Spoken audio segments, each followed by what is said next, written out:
I'm Dr. Cara Christ, Director of the Arizona Department of Health Services.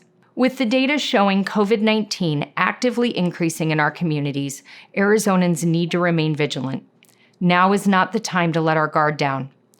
We have seen a concerning increase in the COVID-19 rates in many counties over the past few weeks.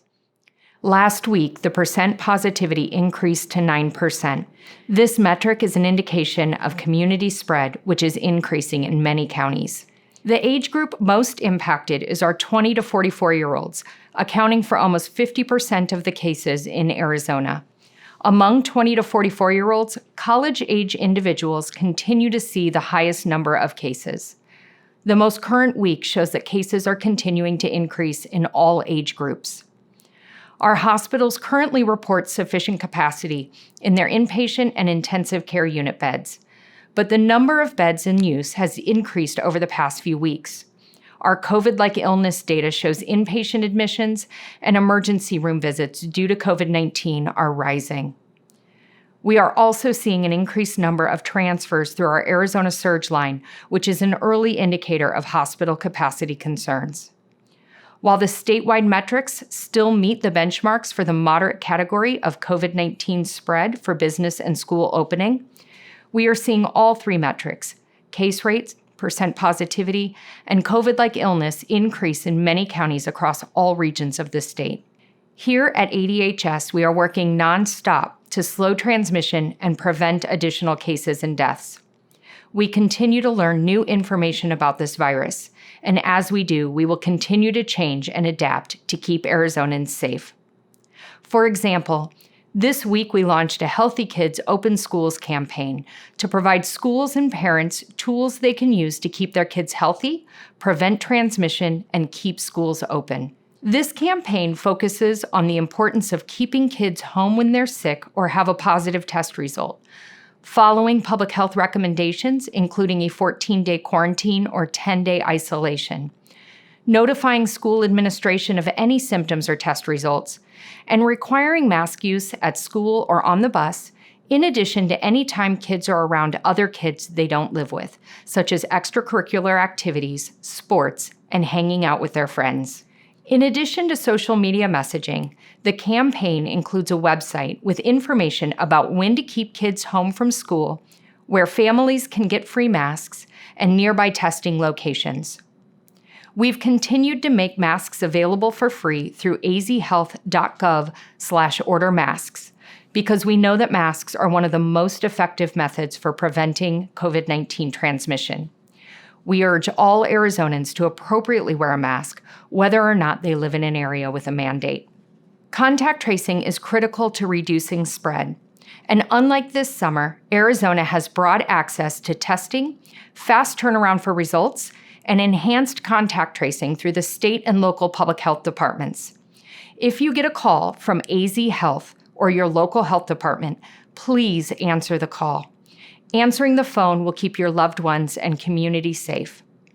Our team will provide recommendations, offer you access to at-home testing, link you with resources you may need, such as food delivery service or childcare assistance, and check in to make sure you are okay. Sometimes incorrect contact information is reported to public health, and we are unable to reach someone. If you have received a positive PCR or antigen test result and have not received a call from a public health contact tracer, please call us at 602-675-8558. You can find out more about COVID-19 contact tracing at azhealth.gov/contact tracing. We are encouraging every Arizonan to get their influenza vaccine.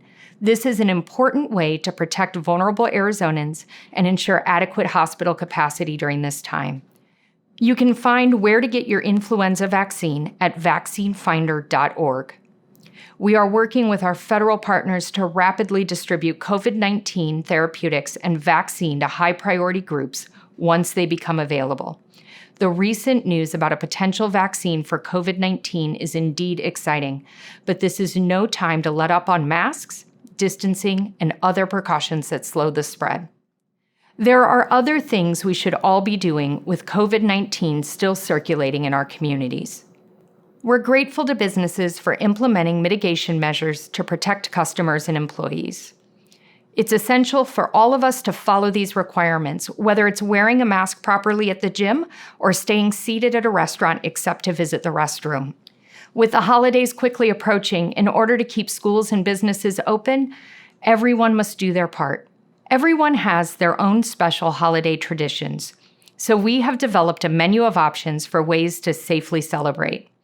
Doing even one of these options will reduce your risk, and doing more of them is even better. Move your celebrations outside to your backyard or a local park where outdoor air provides better ventilation. If you do celebrate indoors, create spaces for people to be distanced from one another. Use your patio and open your doors and windows to increase ventilation. Reduce the size of your gathering to a smaller number than typical. You can use a tablet and virtual meeting programs to link multiple families together without exposing one another. Consider celebrating virtually with your higher risk and elderly relatives.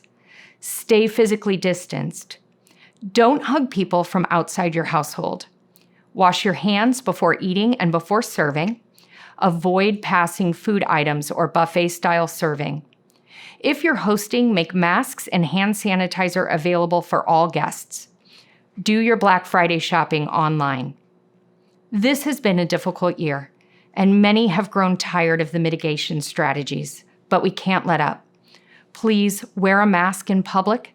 Stay physically distanced from people who are not in your household. Consider moving small gatherings outdoors to reduce transmission.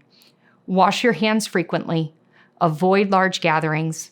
Stay home if you are sick. And please get your influenza shot. We know these strategies work in keeping our communities safe, our schools open, and our kids and loved ones healthy. To find out more about COVID-19, including recent data and additional prevention strategies, visit azhealth.gov/COVID-19. Thank you for all that you are doing.